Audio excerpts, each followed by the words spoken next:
வணக்கம். இன்றைக்கி நம்ம உடச்ச மொச்சை பருப்பில் எப்படி குழம்பு வைக்க போகிறோன்னு பார்க்கலாம். இது அப்படியே உடச்சி டிபார்ட்மெண்ட் ஸ்டோரில் விற்கிது. அதை நம்ம நைட்டு ஊற வைக்கலாம் தேவையில்லை. டைரெக்டாக நம்ம பருப்பு வேக வைக்கிற மாதிரி குக்கரில் போட்டு வேக வச்சுக்கலாம். நம்ம நல்லா நமக்கு தேவையான அளவு எடுத்துகிட்டு 2 அலசிட்டு கழுவிட்டு அதுக்கப்புறமா நம்ம எப்போதும் யூஸ்வலாக நம்ம பருப்பு வேப்போம்ல, பூண்டு போட்டு மிளகாத்தூள் விளக்கெண்ணெய் ஊற்றி அந்த மாதிரி குக்கரில் போட்டு ஒரு 2 விசில் மட்டும் வச்சுக்கலாம். வச்சோடனே நல்லா வெந்துடும்.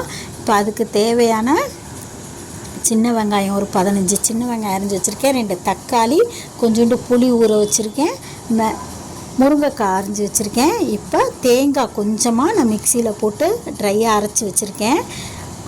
இப்போ நம்ம அதுக்கு அது தேங்காயோட சோம்பு, மிளகு, ஜீரகம் சேர்த்து கொஞ்சம் சின்ன வெங்காயம் போட்டு அரைச்சிட்டு வந்துடலாம்.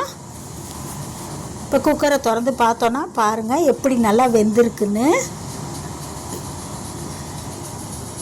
பருப்பு மாதிரியே வெந்திருக்கு பாருங்கள். அந்த மொச்சை பருப்பு, மொச்சை அவரைக்கொட்டைன்னு சொல்லுவாங்க. அது டிபார்ட்மெண்ட் ஸ்டோரில் உடச்சே விற்கிது. நீங்களும் இந்த மாதிரி வாங்கி இந்த மாதிரி ட்ரை பண்ணி பாருங்கள், டேஸ்ட்டாக இருக்கும். இப்போ 2 கிண்டி விட்டுட்டு நம்ம அதில் முருங்கைக்காயை சேர்த்துக்கலாம். சின்ன வெங்காயம், தக்காளி எல்லாத்தையும் சேர்த்துக்கலாம். சேர்த்துட்டு தேவையான அளவு உப்பு, மல்லித்தூள், மிளகாத்தூள்,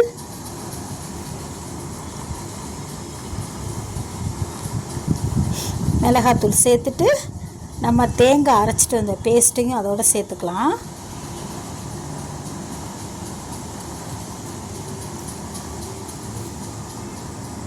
இப்போ எல்லாம் நல்லா ஒன்றா கலந்து விட்டுட்டு நல்லா கொதிக்கட்டும். ஒரு 2 கொதித்ததுக்கப்புறம் அந்த எடுத்து வச்சுருந்த புளியை கரைச்சி அதோடு சேர்த்துக்கலாம். அதையும் இந்த குழம்பு மாதிரி செஞ்சு பாருங்க. கொங்கு நாட்டு சைட்லாம் செய்வாங்க, நல்ல டேஸ்ட்டாக இருக்கும் இந்த குழம்பு. இப்போ இந்த குழம்புக்கு ஹைலைட்டே நம்ம வெங்காய கறிவடம் போட்டு தாளிக்கிறது தான். அதை நான் போட்டு தாளிச்சிருக்கேன் பாருங்கள். கருவேப்பிலை மல்லித்தலையும் போட்டு தாளிச்சிட்டு நல்லா முருங்கைக்காலாம் வெந்ததுக்கப்புறம் அப்படி தாளித்து போட்டுக்கணும். வெங்காய வடகம் போட வச்சுருப்போம்ல, அதுதான். அதை போட்டு தாளிச்சிக்கிட்டோன்னா அப்படி வாசமாக இருக்கும் குழம்பு. நல்ல சரியான டேஸ்ட்டில் இருக்கும். நீங்கள் இந்த மாதிரி செஞ்சு பாருங்கள். செஞ்சு பார்த்துட்டு எங்கள் சேனல் பிடிச்சிருந்தா சப்ஸ்கிரைப் பண்ணுங்கள், லைக் பண்ணுங்கள், ஷேர் பண்ணுங்கள். செம்ம டேஸ்ட்டாக இருக்கும். வித்தியாசமான குழம்பு. எல்லோரும் மொச்சக்கொட்டை பிதிக்கி மொச்சப்பருப்பு அந்த மாதிரி குழம்பு தான் வைப்பாங்க. இல்லைன்னா மொச்சக்கொட்டை முழுசாக போட்டு குழம்பு வைப்பாங்க. இந்த மாதிரி நீங்கள் டிபார்ட்மெண்ட் ஸ்டோரில் போய் பார்த்தீங்கன்னா இருக்கும். வாங்கி இந்த மாதிரி செஞ்சு பாருங்கள், நல்ல சரியான டேஸ்ட்டாக இருக்கும். நான் இப்போ வெள்ளை சாதத்தோடு இந்த குழம்பு கொஞ்சம் திக்காக தான் இருக்கும், அப்போ தான் நல்லாயிருக்கும். சாதத்தோடு ஊற்றி நான் கீரை பொரியல் செஞ்சுருக்கேன். இதுக்கு கீரை பொரியல்லாம் செஞ்சு சாப்பிட்டோம்னா செம்ம மேட்சாக இருக்கும். அந்த மாதிரி செஞ்சுருக்கேன். நீங்களும் செஞ்சு பாருங்கள். தேங்க்ஸ் ஃபார் வாட்சிங்.